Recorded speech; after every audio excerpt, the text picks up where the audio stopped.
लीजिए सुनिए मुंशी प्रेमचंद की लिखी कहानी वफा का खंजर, मेरी यानी समीर गोस्वामी की आवाज में। जयगढ़ और विजयगढ़ दो बहुत ही हरे भरे सुसंस्कृत दूर दूर तक फैले हुए मजबूत राज्य थे। दोनों ही में विद्या और कला खूब उन्नत थी। दोनों का धर्म एक, रहन सहन एक, रस्म रिवाज एक, दर्शन एक, तरक्की का उसूल एक, जीवन का मानदंड एक, और जबान में भी नाम मात्र का ही अंतर था। जयगढ़ के कवियों की कविताओं पर विजयगढ़ वाले सरधुनते और विजयगढ़ी दार्शनिकों के विचार जयगढ़ के लिए धर्म की तरह थे। जयगढ़ी सुंदरियों से विजयगढ़ के घर बार रोशन होते और विजयगढ़ की देवियां जयगढ़ में पूजती थीं। तब भी दोनों राज्यों में हमेशा ठनी रहती थी। ठनी ही नहीं रहती थी बल्कि आपसी फूट और ईर्ष्या द्वेष का बाजार बुरी तरह गर्म रहता और दोनों ही हमेशा एक दूसरे के खिलाफ खंजर उठाए रहते थे। जयगढ़ में अगर कोई देश का सुधार किया जाता तो विजयगढ़ में शोर मच जाता कि हमारी जिंदगी खतरे में है। इसी तरह विजयगढ़ में कोई व्यापारिक उन्नति दिखाई देती तो जयगढ़ में शोर मच जाता था। जयगढ़ अगर रेलवे की कोई नई शाख निकालता तो विजयगढ़ उसे अपने लिए काला सांप समझता, और विजयगढ़ में कोई नया जहाज तैयार होता तो जयगढ़ को वो खून पीने वाला घड़ियाल नजर आता था। अगर ये बदगुमानियां अनपढ़ों या साधारण लोगों में पैदा होती तो एक बात थी। मजे की बात यह थी कि राग द्वेष, विद्या और जागृति, वैभव और प्रताप की धरती में पैदा होता था। अशिक्षा और जड़ता की जमीन उनके लिए ठीक न थी। खास सोच विचार और नियम व्यवस्था के उपजाऊ क्षेत्र में तो इस बीज का बढ़ना कल्पना की शक्ति को भी मात कर देता था। नन्ना सा बीज पलक मारते भर में ऊंचा पूरा दरख्त हो जाता। कूचे और बाजारों में रोने पीटने की सदाएं गूंजने लगती। देश की सभाओं में एक भूचाल सा आ जाता। अखबारों के दिल जलाने वाले शब्द राज्य में हलचल मचा देते। कहीं से आवाज आ जाती, जयगढ़, प्यारे जयगढ़, पवित्र जयगढ़ के लिए कठिन परीक्षा का अवसर है। दुश्मन ने जो शिक्षा की व्यवस्था तैयार की है वो हमारे लिए मृत्यु का संदेश है। अब जरूरत, और बहुत सख्त जरूरत है कि हम हिम्मत बांधें और साबित कर दें कि जयगढ़, अमर जयगढ़, इन हमलों से अपनी प्राण रक्षा कर सकता है, नहीं उसका मुंह तोड़ जवाब दे सकता है। अगर हम इस वक्त न जागे तो जयगढ़, प्यारा जयगढ़, हस्ती के पर्दे से हमेशा के लिए मिट जाएगा और इतिहास भी उसे भुला देगा। दूसरी तरफ से आवाज आती, विजयगढ़ के बेखबर सोने वालों, हमारे मेहरबान पड़ोसियों ने अपने अखबारों की जबान बंद करने के लिए जो नए कायदे लागू किए हैं उन पर नाराजगी का इजहार करना हमारा फर्ज है। उनकी मंशा इसके सिवा और कुछ नहीं है कि वहां के मुआमलों से हमको बेखबर रखा जाए और इस अंधेरे के पर्दे में हमारे ऊपर धावे किए जाएं। हमारे गलों पर फेरने के लिए नए नए हथियार तैयार किए जाएं और आखिरकार हमारा नाम निशान मिटा दिया जाए।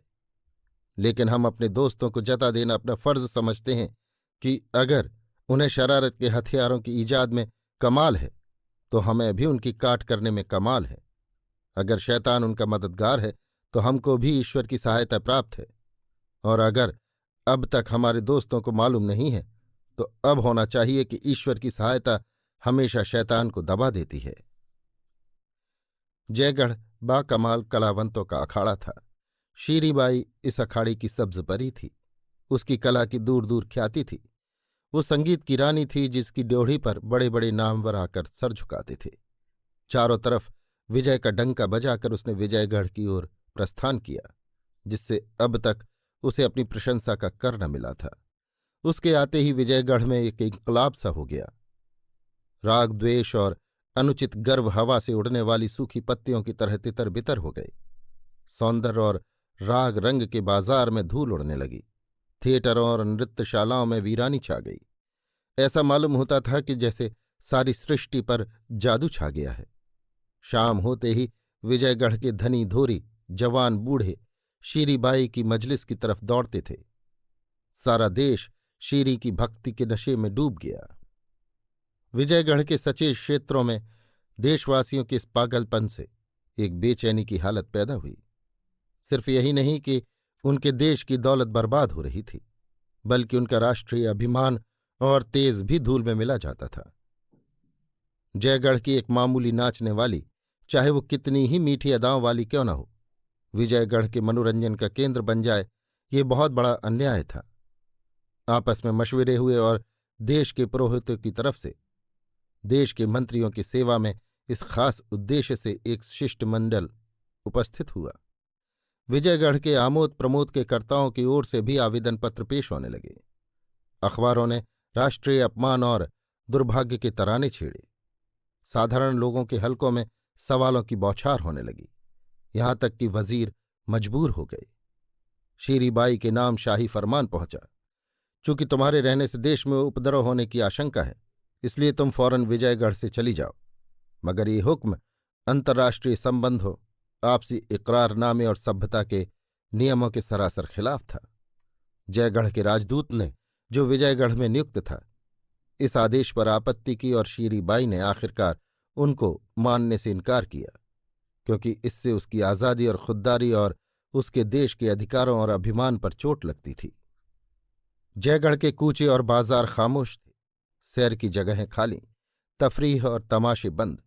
शाही महल के लंबे चौड़े सहन और जनता के हरे भरे मैदानों में आदमियों की भीड़ थी, मगर उनकी जबानें बंद थीं और आंखें लाल।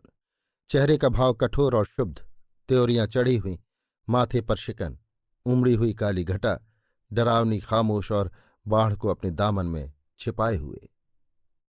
मगर आम लोगों में एक बड़ा हंगामा मचा हुआ था।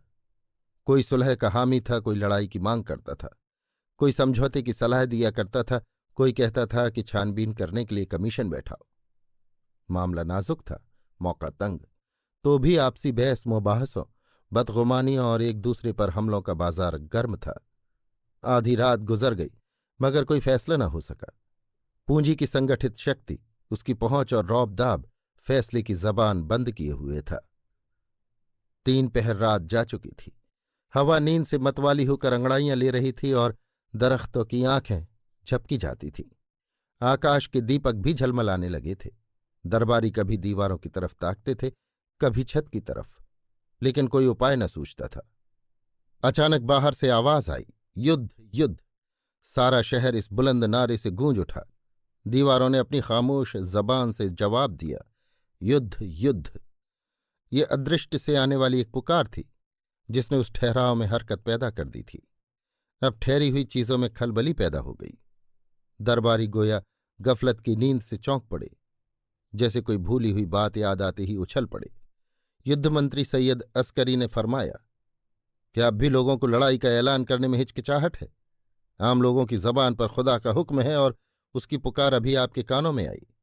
उसको पूरा करना हमारा फर्ज है। हमने आज इस लंबी बैठक में ये साबित किया है कि हम जबान के धनी हैं, पर जबान तलवार है, ढाल नहीं। हमें इस वक्त ढाल की जरूरत है। आइए हम अपने सीनों को ढाल बना लें और साबित कर दें कि हम में अभी वो जौहर बाकी है जिसने हमारे बुजुर्गों का नाम रोशन किया। कौमी गैरत जिंदगी की रूह है। वो नफ़े और नुकसान से ऊपर है। वो हुंडी और रोकड़, वसूल और बाकी, तेजी और मंदी की पाबंदियों से आज़ाद है। सारी खानों की छिपी हुई दौलत, सारी दुनिया की मंडियां, सारी दुनिया के उद्योग धंधे उसके पासंग हैं। उसे बचाइए, वरना आपका ये सारा निजाम तितर बितर हो जाएगा। शीराजा बिखर जाएगा, आप मिट जाएंगे। पैसे वालों से हमारा सवाल है कि अब भी आपको जंग के ऐलान में हिचकिचाहट है? बाहर से सैकड़ों आवाजें आईं, जंग जंग। एक सेठ साहब ने फरमाया, आप जंग के लिए तैयार हैं? अस्करी, हमेशा से ज्यादा। ख्वाजा साहब, आपको फतह का यकीन है? अस्करी, पूरा यकीन है। दूर पास से जंग जंग की गरजती हुई आवाजों का तांता बंध गया कि जैसे हिमालय के किसी अथाह खड्ड से हथौड़ों की झंकार आ रही हो। शहर कांप उठा, जमीन थर्राने लगी, हथियार बंटने लगे। दरबारियों ने एक मत से लड़ाई का फैसला किया। गैरत जो कुछ न कर सकती थी, वो आवाम के नारे ने कर दिखाया। आज से 30 साल पहले एक जबरदस्त इंकलाब ने जयगढ़ को हिला डाला था। वर्षों तक आपसी लड़ाइयों का दौर रहा। हजारों खानदान मिट गए, सैकड़ों कस्बे वीरान हो गए। बाप बेटे के खून का प्यासा था, भाई भाई की जान का गाहक। जब आखिरकार आज़ादी की फतेह हुई तो उसने ताज के फिदाइयों को चुन चुन कर मारा। मुल्क के कैद खाने देशभक्तों से भर उठे। उन्हीं जांबाजों में एक मिर्जा मंसूर भी था। उसे कन्नौज के किले में कैद किया गया, जिसके 3 तरफ ऊंची दीवारें थीं और एक तरफ गंगा नदी। मंसूर को सारे दिन हथौड़े चलाने पड़ते। सिर्फ शाम को आध घंटे के लिए नमाज की छुट्टी मिलती थी। उस वक्त मंसूर गंगा के किनारे आ बैठता और देश भाइयों की हालत पर रोता। वो सारी राष्ट्रीय और सामाजिक व्यवस्था, जो उसके विचार में राष्ट्रीयता का आवश्यक अंग थी, इसी हंगामे की बाढ़ में नष्ट हो रही थी। वो एक ठंडी आह भरकर कहता, जयगढ़, अब तेरा खुदा ही रखवाला है। तूने खाक को अक्सीर बनाया और अक्सीर को खाक। तूने खानदान की इज्जत को, अदब और इखलाक को, इल्म व कमाल को मिटा दिया, बर्बाद कर दिया। अब तेरी बागडोर हमारे हाथ में नहीं है। चरवाहे तेरे रखवाले और बनिए तेरे दरबारी हैं। मगर देख लेना, ये हवा है और चरवाहे और साहूकार एक दिन तुझे खून के आंसू रुलाएंगे। धन और वैभव अपना ढंग न छोड़ेगा। हुकूमत अपना रंग न बदलेगी। लोग चाहे बदल जाएं, लेकिन निजाम वही रहेगा। ये तेरे नए शुभचिंतक, जो इस वक्त विनय, सत्य और न्याय की मूर्तियां बने हुए हैं, एक दिन वैभव के नशे में मतवाले होंगे। उनकी सख्तियां ताज की सख्तियों से कहीं ज्यादा सख्त होंगी और उनका जुल्म इससे कहीं ज्यादा तेज। इन्हीं ख्यालों में डूबे हुए मंसूर को अपने वतन की याद आ जाती। घर का नक्शा आंखों में खिंच जाता। मासूम बच्चे, अस्करी की प्यारी प्यारी सूरत आंखों में फिर जाती, जिसे तकदीर ने मां के लाड़ प्यार से वंचित कर दिया था। तब मंसूर एक ठंडी आह खींचकर उठ खड़ा होता और अपने बेटे से मिलने की पागल इच्छा में उसका जी चाहता कि गंगा में कूद कर पार निकल जाऊं। धीरे धीरे इस इच्छा ने इरादे की सूरत अख्तियार की। गंगा उमड़ी हुई थी। ओर छोर का कहीं पता न था। तेज और गरजती हुई लहरें दौड़ते हुए पहाड़ों के समान थीं। पाट देखकर सर में चक्कर सा आ जाता था। मंसूर ने सोचा, नदी उतरने दो, लेकिन नदी उतरने के बदले भयानक रोग की तरह बढ़ती जाती थी। यहां तक कि मंसूर को फिर धीरज न रहा। एक दिन वो रात को उठा और उस पुरशोर लहरों से भरे हुए अंधेरे में कूद पड़ा। मंसूर सारी रात लहरों के साथ लड़ता भिड़ता रहा, जैसे कोई नन्ही सी चिड़िया तूफान में थपेड़े खा रही हो। कभी उसकी गोद में छिपा हुआ, कभी एक रेले में 10 कदम आगे, कभी एक धक्के में 10 कदम पीछे। जिंदगी पानी की लिखावट की जिंदा मिसाल। जब वो नदी के पार हुआ तो एक बेजान लाश था। सिर्फ सांस बाकी थी और सांस के साथ मिलने की इच्छा। इसके तीसरे दिन मंसूर विजयगढ़ जा पहुंचा। एक गोद में अस्करी था और दूसरे हाथ में गरीबी का एक छोटा सा बुकचा। वहां उसने अपना नाम मिर्जा जलाल बताया। हुलिया भी बदल लिया था। हट्टा कट्टा सजीला जवान था। चेहरे पर शराफत और कुलीनता की कांति झलकती थी। नौकरी के लिए किसी और सिफारिश की जरूरत न थी। सिपाहियों में दाखिल हो गया और 5 ही साल में अपनी खिदमतों और भरोसे के बदौलत मंदौर के सरहदी पहाड़ी किले का सूबेदार बना दिया गया। लेकिन मिर्जा जलाल को वतन की याद हमेशा सताया करती। वो अस्करी को गोद में ले लेता और कोट पर चढ़कर उसे जयगढ़ की वो मुस्कराती हुई चरागाहें और मतवाले झरने और सुथरी बस्तियां दिखाता, जिनके कंगूरे किले से नजर आते। उस वक्त बेअख्तियार उसके जिगर से एक सर्द आह निकल जाती और आंखें डबडबा आती। वो अस्करी को गले लगा लेता और कहता, बेटा, वो तुम्हारा देश है, वही तुम्हारा और तुम्हारे बुजुर्गों का घोंसला है। तुमसे हो सके तो उसके एक कोने में बैठे हुए अपनी उम्र खत्म कर देना, मगर कभी उसकी आन में बट्टा न लगाना। कभी उससे दगा मत करना, क्योंकि तुम उसी की मिट्टी और पानी से पैदा हुए हो और तुम्हारे बुजुर्गों की पाक रूहें अब भी वहां मंडरा रही हैं।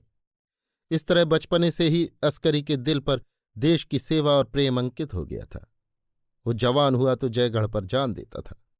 उसकी शान शौकत पर निसार, उसके रौब दाब की माला जपने वाला, उसकी बेहतरी को आगे बढ़ाने के लिए हर वक्त तैयार, उसके झंडे को नई अछूती धरती में गाड़ने का इच्छुक। 20 साल का सजीला जवान था। इरादा मजबूत, हौसले बुलंद, हिम्मत बड़ी, फौलादी जिस्म। आकर जयगढ़ की फौज में दाखिल हो गया और इस वक्त जयगढ़ की फौज का चमकता सूरज बना हुआ था। जयगढ़ ने अल्टीमेटम दे दिया, अगर 24 घंटों के अंदर शीरीबाई जयगढ़ न पहुंची तो उसकी अगवानी के लिए जयगढ़ की फौज रवाना होगी। विजयगढ़ ने जवाब दिया, जयगढ़ की फौज आए, हम उसकी अगवानी के लिए हाजिर हैं। शीरीबाई जब तक यहाँ की अदालत से हुक्म उदूली की सजा न पाले वो रिहा नहीं हो सकती और जयगढ़ को हमारे अंदरूनी मामलों में दखल देने का कोई हक नहीं। अस्करी ने मुंह मांगी मुराद पाई। खुफिया तौर पर एक दूत मिर्जा जलाल के पास रवाना किया और खत पे लिखा, आज विजयगढ़ से हमारी जंग छिड़ गई। अब खुदा ने चाहा तो दुनिया जयगढ़ की तलवार का लोहा मान जाएगी। मंसूर का बेटा अस्करी फतेह के दरबार का एक अदना दरबारी बन सकेगा और शायद मेरी वो दिली तमन्ना भी पूरी हो जो हमेशा मेरी रूह को तड़पाया करती है। शायद मैं मिर्जा मंसूर को फिर जयगढ़ की रियासत में एक ऊंची जगह पर बैठे हुए देख सकूं।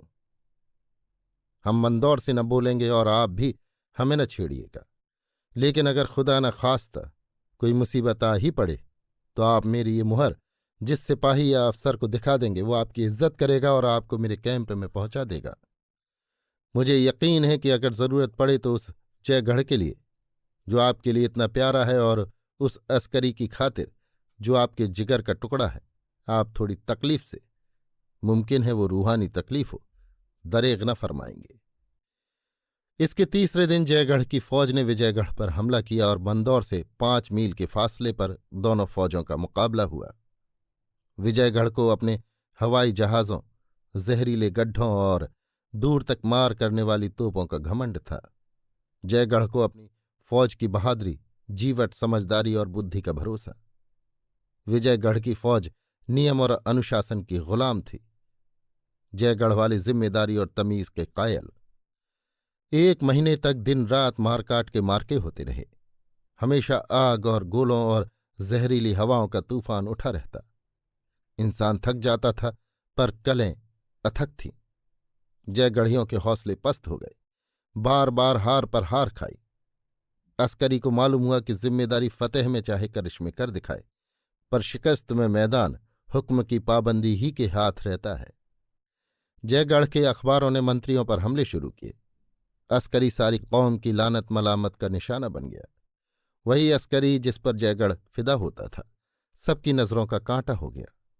अनाथ बच्चों के आंसू, विधवाओं की आहें, घायलों की चीख पुकार, व्यापारियों की तबाही, राष्ट्र का अपमान, इन सब का कारण वही एक व्यक्ति अस्करी था। कौम की अगुवाई सोने का राज सिंहासन भले हो पर फूलों की सेज वो हरगिज नहीं। अब जयगढ़ की जान बचने की इसके सिवा और कोई सूरत न थी कि किसी तरह विरोधी सेना का संबंध मंदौर के किले से काट दिया जाए, जो लड़ाई और रसद के सामान और यातायात के साधनों का केंद्र था। लड़ाई कठिन थी, बहुत खतरनाक, सफलता की आशा बहुत कम, असफलता की आशंका जी पर भारी। कामयाबी अगर सूखे धान का पानी थी तो नाकामी उसकी आग, मगर छुटकारे की और कोई दूसरी तदबीर न थी। अस्करी ने मिर्जा जलाल को लिखा, प्यारे अब्बाजान, अपने पिछले खत में मैंने जिस जरूरत का इशारा किया था बदकिस्मती से वो जरूरत आ पड़ी। आपका प्यारा जयगढ़ भेड़ियों के पंजे में फंसा हुआ है और आपका प्यारा अस्करी नाउम्मीदी के भंवर में। दोनों आपकी तरफ से आस लगाए ताक रहे हैं। आज हमारी आखिरी कोशिश है। हम मुखालिफ फौज को मंदौर के किले से अलग करना चाहते हैं। आधी रात के बाद ये मार्का शुरू होगा। आपसे सिर्फ इतनी दरख्वास्त है कि अगर हम सर हथेली पर लेकर किले के सामने तक पहुंच सकें तो हमें लोहे के दरवाजे से सर टकराकर वापस न होना पड़े, वरना आप अपनी कौम की इज्जत और अपने बेटे की लाश को उसी जगह पर तड़पते देखेंगे और जयगढ़ आपको कभी मुआफ न करेगा। उससे आपको कितनी ही तकलीफ क्यों न पहुंची हो, मगर आप उसके हक़ों से सुबुकदोश नहीं हो सकते। शाम हो चुकी थी। मैदान जंग ऐसा नजर आता था कि जैसे जंगल आग से जल गया हो। विजयगढ़ी फौज एक खूं रेज मार्के के बाद खंदकों में आ रही थी। घायल मंदौर के किले के अस्पताल में पहुंचाए जा रहे थे। तोपें थककर चुप हो गई थीं और बंदूकें जरा दम ले रही थीं। उसी वक्त जयगढ़ी फौज का एक अफसर विजयगढ़ी वर्दी पहने हुए अस्करी के खेमे से निकला। थकी हुई तोपें सर झुकाए हुए हवाई जहाज, घोड़ों की लाशें, औंधी पड़ी हुई हवा गाड़ियां और सजीव मगर टूटे फूटे किले उसके लिए पर्दे का काम करने लगे। उनकी आड़ में छिपता हुआ वो विजयगढ़ी घायलों की कतार में जा पहुंचा और चुपचाप जमीन पर लेट गया। आधी रात गुजर चुकी थी। मंदौर का किलेदार मिर्जा जलाल किले की दीवार पर बैठा हुआ मैदानी जंग का तमाशा देख रहा था और सोचता था कि अस्करी को मुझे खत लिखने की हिम्मत क्यों कर हुई।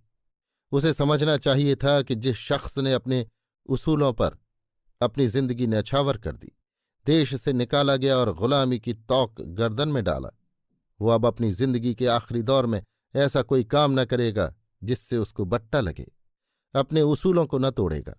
खुदा के दरबार में वतन और वतन वाले और बेटा एक भी साथ न देगा। अपने भले बुरे की सजा या इनाम आप ही भुगतना पड़ेगा। हिसाब के रोज उसे कोई न बचा सकेगा। तौबा, जयगढ़ियों से फिर वही बेवकूफ़ी हुई।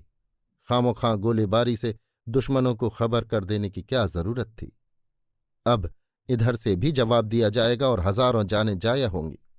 रात के अचानक हमले के माने तो ये हैं कि दुश्मन सर पर आ जाए और कानों कान खबर न हो, चौतरफा खलबली पड़ जाए।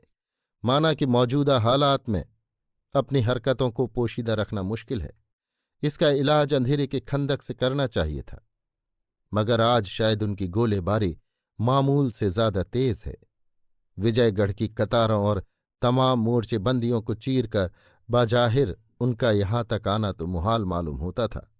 लेकिन अगर मान लो आ ही जाएं तो मुझे क्या करना चाहिए? इस मसले को तय क्यों न कर लूं? खूब, इसमें तय करने की बात ही क्या है? मेरा रास्ता साफ है। मैं विजयगढ़ का नमक खाता हूं। मैं जब बेघरबार, परेशान और अपने देश से निकाला हुआ था तो विजयगढ़ ने मुझे अपने दामन में पनाह दी और मेरी खिदमतों का मुनासिब लिहाज किया। उसकी बदौलत 30 साल तक मेरी जिंदगी नेक नामी और इज्जत से गुजरी। उससे दगा करना हद दर्जे की नमक हरामी है, ऐसा गुनाह जिसकी कोई सजा नहीं। वो ऊपर शोर हो रहा है, हवाई जहाज होंगे, वो गोला गिरा, मगर खैरियत हुई, नीचे कोई नहीं था। मगर क्या दगा हर एक हालत में गुनाह है? ऐसी हालतें भी तो हैं जब दगा वफा से भी ज्यादा अच्छी हो जाती है। अपने दुश्मन से दगा करना क्या गुनाह है? अपनी कौम के दुश्मन से दगा करना क्या गुनाह है?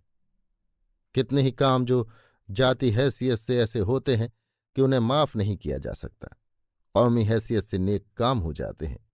वही बेगुनाह का खून जो जाति हैसियत से सख्त सजा के काबिल है, मजहबी हैसियत से शहादत का दर्जा पाता है और कौमी हैसियत से देश प्रेम का। कितनी बेरहमियां और जुल्म, कितनी दगाएं और चालबाजियां कौमी मजहबी नुक्ते निगाह से सिर्फ ठीक ही नहीं, फर्जों में दाखिल हो जाती हैं। हाल की यूरोप की बड़ी लड़ाई में इसकी कितनी ही मिसालें मिल सकती हैं। दुनिया का इतिहास ऐसी दगाओं से भरा पड़ा है। इस नए दौर में भले और बुरे का जाति एहसास कौमी मसलहत के सामने कोई हकीकत नहीं रखता। कौमियत ने जात को मिटा दिया है। मुमकिन है यही खुदा की मंशा हो और उसके दरबार में भी हमारे कारनामे कौम की कसौटी ही पर परखे जाएं। ये मसला इतना आसान नहीं है जितना मैं समझा था। फिर आसमान में शोर हुआ, मगर शायद ये इधर हवाई जहाज है। आज जयगढ़ वाले बड़े दमखम से लड़ रहे हैं, इधर वाले दबते नजर आते हैं। आज यकीनन मैदान उन्हीं के हाथ रहेगा। जान पर खेले हुए हैं। जयगढ़ी वीरों की बहादुरी मायूसी ही में खूब खुलती है। उनकी हार जीत से भी ज्यादा शानदार होती है। बेशक अस्करी दांव पेच का उस्ताद है। किस खूबसूरती से अपनी फौज का रुख किले के दरवाजे की तरफ फेर दिया, मगर सख्त गलती कर रहे हैं। अपने हाथों अपनी कब्र खोद रहे हैं। सामने का मैदान दुश्मन के लिए खाली किए देते हैं। वो चाहे तो बिला रोक टोक आगे बढ़ सकता है और सुबह तक जयगढ़ की सरजमीन में दाखिल हो सकता है। जयगढ़ियों के लिए वापसी या तो गैर मुमकिन है या निहायत खतरनाक। किले का दरवाज़ा बहुत मजबूत है। दीवारों की संधियों से उन पर बेशुमार बंदूकों के निशाने पड़ेंगे। उनका इस आग में 1 घंटा भी ठहरना मुमकिन नहीं। क्या इतने देशवासियों की जानें सिर्फ एक उसूल पर, सिर्फ एक हिसाब के दिन के डर पर, सिर्फ अपनी इखलाकी एहसास पर कुर्बान कर दूं? और महज जाने ही क्यों, इस फौज की तबाही जयगढ़ की तबाही है। कल जयगढ़ की पाक सरजमीन दुश्मन की जीत के नक्कारों से गूंज उठेगी। मेरी माएं, बहनें और बेटियां हया को जलाकर खाक कर देने वाली हरकतों का शिकार होंगी। सारे मुल्क में कत्ल और तबाही के हंगामे बरपा होंगे। पुरानी अदावत और झगड़ों के शोले भड़केंगे। कब्रिस्तान में सोई हुई रूहें दुश्मनों के कदमों से पामाल होंगी। वो इमारतें जो हमारे पिछले बड़प्पन की जिंदा निशानियां हैं, वो यादगारें जो हमारे बुजुर्गों की देन हैं, वो हमारे कारनामों के इतिहास, कमालों का खजाना और हमारी मेहनतों की रोशन गवाहियां हैं, जिनकी सजावट और खूबी को दुनिया की कौमें स्पर्धा की आंखों से देखती हैं। वो अर्ध बर्बर असभ्य लश्कारियों का पड़ाव बनेंगी और उनके तबाही के जोश का शिकार। क्या अपनी कौम को इन तबाहियों का निशाना बनने दूं, महज इसलिए कि वफा का मेरा उसूल न टूटे? उफ, ये किले में जहरीली गैस कहाँ से आ गए? किसी जयगढ़ी जहाज की हरकत होगी। सर में चक्कर सा आ रहा है। यहां से कुमुक भेजी जा रही है। किले की दीवार के सुराखों में भी तोपें चढ़ाई जा रही हैं। जयगढ़ वाले किले के सामने आ गए। एक धावे में वो हुमायूं दरवाजे तक आ पहुंचेंगे। विजयगढ़ वाले इस बाढ़ को अब नहीं रोक सकते। जयगढ़ वालों के सामने कौन ठहर सकता है? या अल्लाह, किसी तरह दरवाज़ा खुद ब खुद खुल जाता, कोई जयगढ़ी हवाबाज मुझसे जबरदस्ती कुंजी छीन लेता, मुझे मार डालता। आह, मेरे इतने अजीज हमवतन प्यारे भाई आन की आन में खाक में मिल जाएंगी और मैं बेबस हूं। हाथों में जंजीर है, पैरों में बेड़ियां, एक एक रुआं रस्सियों से जकड़ा हुआ है। क्यों न इस जंजीर को तोड़ दूं, इन बेड़ियों के टुकड़े टुकड़े कर दूं और दरवाजे के दोनों बाजू अपने अजीज फतेह करने वालों की अगवानी के लिए खोल दूं। माना कि यह गुनाह है, पर यह मौका गुनाह से डरने का नहीं। जहन्नुम के आग उगलने वाले सांप और खून पीने वाले जानवर और लपकते हुए शोले मेरी रूह को जलाएं तड़पाएं, कोई बात नहीं। अगर महज मेरी रूह की तबाही मेरी कौम और वतन को मौत के गड्ढे से बचा सके तो वो मुबारक है। विजयगढ़ ने ज्यादती की है। उसने महज जयगढ़ को जलील करने के लिए, सिर्फ उसको भड़काने के लिए शीरी बाई को शहर निकाले का हुक्म जारी किया, जो सरासर बेजा था। हाय अफसोस, मैंने उसी वक्त इस्तीफा क्यों न दे दिया और गुलामी की इस कैद से क्यों न निकल गया। हाय गजब, जयगढ़ी फौज खंदकों तक पहुंच गई। या खुदा, इन जाबाजों पर रहम कर, इनकी मदद कर। कलदार तोपों से कैसे गोले बरस रहे हैं, गोया आसमान के बेशुमार तारे टूट पड़ते हैं। अल्लाह की पनाह, हुमायूं दरवाजे पर गोलों की कैसी चोटें पड़ रही हैं। कान के पर्दे फटे जाते हैं। काश दरवाजा टूट जाता। हाय मेरा अस्करी, मेरे जिगर का टुकड़ा, वो घोड़े पर सवार आ रहा है। कैसा बहादुर, कैसा जांबाज, कैसी पक्की हिम्मत वाला। आह, मुझा भागे, कल मुहे को मौत क्यों नहीं आ जाती। मेरे सर पर कोई गोला क्यों नहीं आ गिरता। हाय, जिस पौधे को अपने जिगर के खून से पाला, जो मेरी पतझड़ जैसी जिंदगी का सदाबहार फूल था, जो मेरी अंधेरी रात का चिराग, मेरी जिंदगी की उम्मीद, मेरी हस्ती का दारोमदार, मेरी आरजू का इंतहा था, वो मेरी आंखों के सामने आग के भंवर में पड़ा हुआ है और मैं हिल नहीं सकता। इस कातिल जंजीर को क्यों कर तोड़ दूं, इस बागी दिल को क्यों कर समझाऊं। मुझे मुंह में कालिख लगाना मंजूर है, मुझे जहन्नुम की मुसीबतें झेलना मंजूर है। मैं सारी दुनिया के गुनाहों का बोझ अपने सर पर लेने को तैयार हूं। सिर्फ इस वक्त मुझे गुनाह करने की, वफा के पैमाने को तोड़ने की, नमक हराम बनने की तौफीक दे। एक लम्हे के लिए मुझे शैतान के हवाले कर दे, मैं नमक हराम बनूंगा, दगाबाज बनूंगा, पर कौम फरोश नहीं बन सकता। आह, जालिम सुरंगें उड़ाने की तैयारी कर रहे हैं। सिपहसलार ने हुक्म दे दिया। वो 3 आदमी तहखाने की तरफ चले। जिगर कांप रहा है, जिस्म कांप रहा है। ये आखिरी मौका है, एक लम्हा और, बस फिर अंधेरा है और तबाही। हाय मेरे ये बेवफा हाथ पांव अब भी नहीं हिलते, जैसे इन्होंने मुझसे मुंह मोड़ लिया हो। ये खून अब भी गर्म नहीं होता। आह, वो धमाके की आवाज हुई। खुदा की पनाह, जमीन कांप उठी। हाय अस्करी, अस्करी, रुखसत, मेरे प्यारे बेटे, रुखसत। इस जालिम बेरहम बाप ने तुझे अपनी वफा पर कुर्बान कर दिया। मैं तेरा बाप ना था, तेरा दुश्मन था। मैंने तेरे गले पर छुरी चलाई। अब धुआं साफ हो गया, आह, वो फौज कहाँ है जो सैलाब की तरह बढ़ती आती थी और इन दीवारों से टकरा रही थी। खंदकें लाशों से भरी हुई हैं, और वो जिसका मैं दुश्मन था, जिसका कातिल, वो बेटा, वो मेरा दुलारा अस्करी कहाँ है? कहीं नजर नहीं आता। आह। अभी आप सुन रहे थे मुंशी प्रेमचंद की लिखी कहानी वफा का खंजर, मेरी यानी समीर गोस्वामी की आवाज में।